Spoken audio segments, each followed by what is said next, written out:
Once, there was a farm called Manor Farm. The animals worked hard, but the humans took everything. Old Major, a wise pig, told them about a dream where animals ruled themselves. He said, "Humans are our enemies." After Old Major died, the pigs Snowball and Napoleon led a rebellion. They chased away the farmer, Mr. Jones. The animals renamed the farm Animal Farm and made rules: all animals are equal. They worked happily, believing life would be better. But soon, the pigs started taking control. Snowball wanted to build a windmill for electricity. Napoleon disagreed and used his dogs to chase Snowball away. He said Snowball was a traitor and cancelled the windmill plan, but later claimed it was his idea. The animals worked harder than ever. The pigs didn't help but gave orders. Squealer, another pig, convinced them life was better now. He changed the rules secretly, like, no animal shall sleep in a bed with sheets. The animals were too tired to argue. Years passed, and the pigs acted more like humans. They walked on two legs, wore clothes, and even drank alcohol.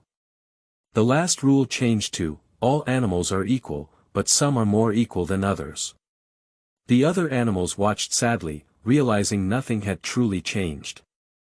In the end, the pigs and humans became friends. The animals couldn't tell who was who. The dream of freedom was gone. They were still slaves, just to different masters. Animal Farm was just like before, but with new rulers. The animals felt confused and tired. They remembered Old Major's dream of freedom, but now life was harder than ever. The pigs lived in the farmhouse while the others slept in the cold barn. Still, Squealer kept saying, "Napoleon knows best." One winter, food became very scarce.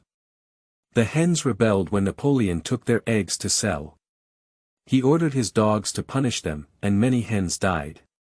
The other animals were too afraid to speak up. Boxer, the strong horse, just repeated, "I will work harder." The windmill, which took years to build, was finally finished. Napoleon called it a great victory. But a storm destroyed it, and he blamed Snowball. The animals rebuilt it, even though they were starving. Squealer said, "Thanks to Napoleon, we have extra rations." But no one saw them. Years passed, and Boxer grew old and weak.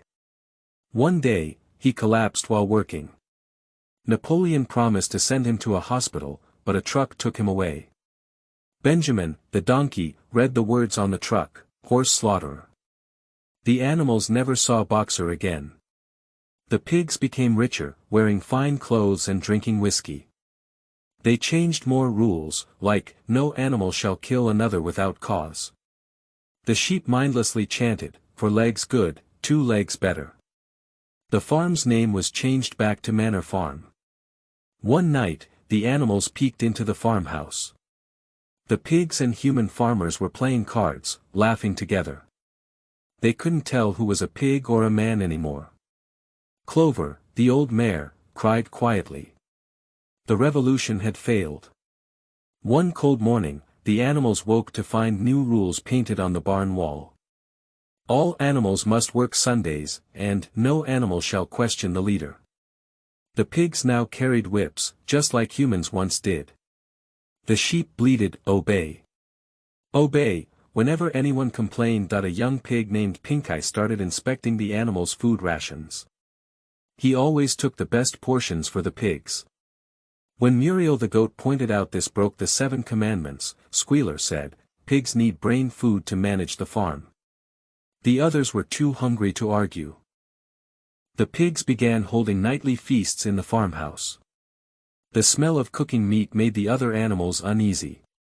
When Benjamin asked about it, Napoleon said they were eating special animal cakes.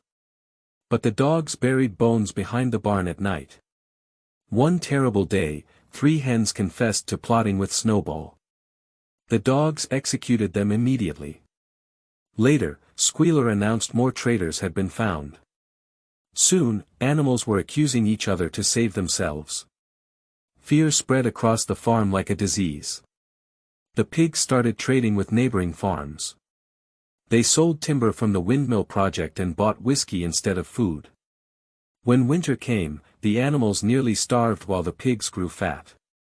Squealer showed false records, proving rations had increased. Years later, only a few original rebel animals remained. Most were too young to remember life before Animal Farm. The pigs taught them songs praising Napoleon's wisdom. The old windmill, now crumbling, stood as a forgotten monument to broken promises. On the anniversary of the rebellion, the pigs hosted human farmers for dinner. They toasted to their partnership and laughed about the dumb animals. Outside, the creatures peered through the window, finally understanding they were worse off than before the revolution. The seasons changed, but life on the farm remained hard.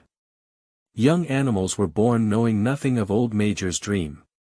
The pigs taught them Napoleon was always their wise leader. The past was rewritten in their schoolbooks. A clever young lamb named Ma questioned why pigs slept in beds. That night, she disappeared. Squealer told everyone she ran away to join Snowball's rebels. The animals lowered their heads, afraid to speak. Benjamin just sighed and chewed his hay silently. The pigs invented new holidays to celebrate Napoleon's victories. On Rebellion Day, they gave speeches while the animals marched with empty stomachs. The sheep wore ribbons that said, "I heartsuit Napoleon." The pigs took photos for the human newspapers. One spring, disease spread through the farm. The chickens got sick first, then the cows. Napoleon ordered no medicine be wasted on unproductive animals. Many died that winter. The pigs stayed healthy behind their clean farmhouse walls. The farm grew richer, but only the pigs saw the money. They bought machines to make work easier, but the animals still pulled plows. Squealer explained, "The machines are for planning, not lazy workers." The horses' muscles ached as they dragged heavy loads. A terrible storm destroyed the windmill again. This time, Napoleon blamed lazy workers and cancelled all rest days. The animals rebuilt it in the freezing cold. 3 elderly sheep died during the work. Their names weren't remembered. The farm grew quiet as animals stopped speaking their minds. Only the sheep's mindless chanting filled the air. Old Clover's eyes grew dim, but she noticed everything. She saw the pigs rewriting history on the barn wall at night.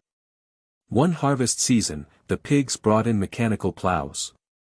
Progress, they declared. But the machines broke quickly, and animals had to work double to fix them. Boxer's old motto was painted on a banner, "I will work harder." It made the pigs smile. The young animals knew no other life.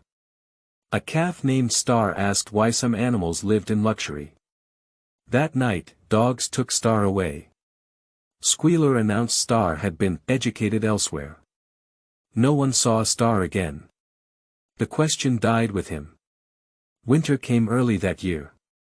The pond froze solid, and food ran low. The pigs sold the last hay stores to buy whiskey.